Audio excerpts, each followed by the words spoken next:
करोड़ों भारतीयों के दिलों पर राज करने वाले रतन टाटा अब हमारे बीच नहीं रहे।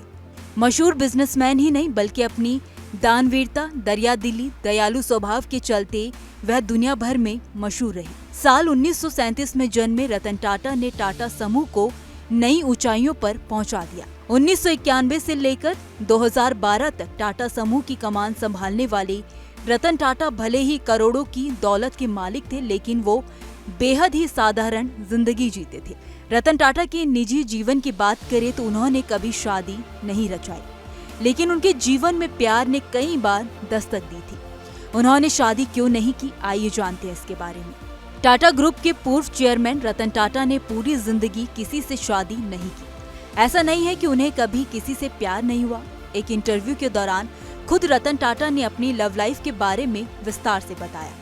उन्होंने कहा था कि उनकी जिंदगी में प्यार ने एक नहीं बल्कि 4 बार दस्तक दी, लेकिन मुश्किल दौर के आगे उनके रिश्ते शादी के मुकाम तक नहीं पहुंच सके। इसके बाद फिर कभी उन्होंने शादी के बारे में नहीं सोचा और पूरा फोकस भारत में टाटा ग्रुप के कारोबार को आगे बढ़ाने में लगा दिया।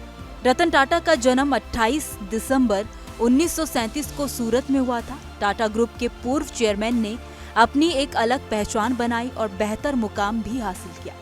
उन्होंने टाटा ग्रुप को नई ऊंचाइयों पर पहुंचाया और यही कारण है आज दुनिया में टाटा का डंका है। लेकिन बिजनेस सेक्टर में सबसे सफल उद्यमियों में शामिल रतन टाटा प्यार के मामले में असफल साबित हुए थे। रिपोर्ट्स की माने तो इस संबंध में एक इंटरव्यू में उन्होंने अपने अविवाहित रहने से जुड़े कई बड़े खुलासे किए थे। रतन टाटा ने अपने इंटरव्यू में बताया था कि उन्हें प्यार हुआ था, लेकिन वो अपनी मोहब्बत को शादी के अंजाम तक नहीं पहुंचा सके।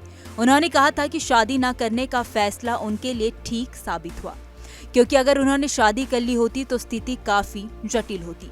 उन्होंने इंटरव्यू में कहा था कि अगर आप पूछे कि क्या मैंने कभी दिल लगाया था, तो आपको बता दूं कि मैं 4 बार शादी करने के लिए गंभीर हुआ और हर बार किसी न किसी डर से मैं पीछे हट गया।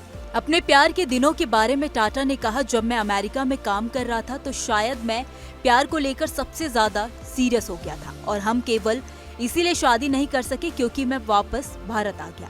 रतन टाटा की लव लाइफ दिलचस्प रही थी और उनकी प्रेमिका भारत नहीं आना चाहती थी।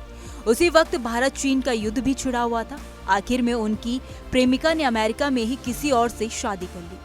इसके बाद उन्होंने अपना पूरा ध्यान टाटा ग्रुप पर लगाया और समूह की कंपनियों को आगे बढ़ाने पर काम किया। उनके नेतृत्व में ग्रुप का कारोबार तेजी से बढ़ा और दुनिया भर में इसकी धमक हो गई। आज टाटा ग्रुप घर की रसोई में इस्तेमाल होने वाले नमक से लेकर आसमान में हवाई जहाज से सफर तक के दौरान अपनी मौजूदगी रखता है।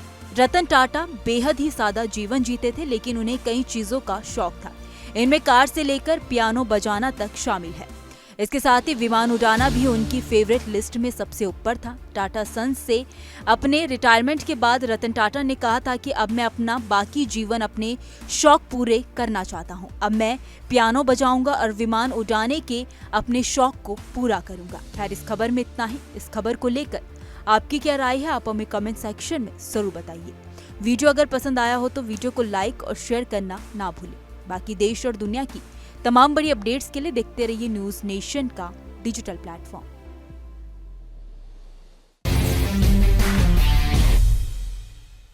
न्यूज नेशन अब व्हाट्सएप पर खबरों की ताजा अपडेट के लिए न्यूज नेशन के इस QR कोड को स्कैन करें।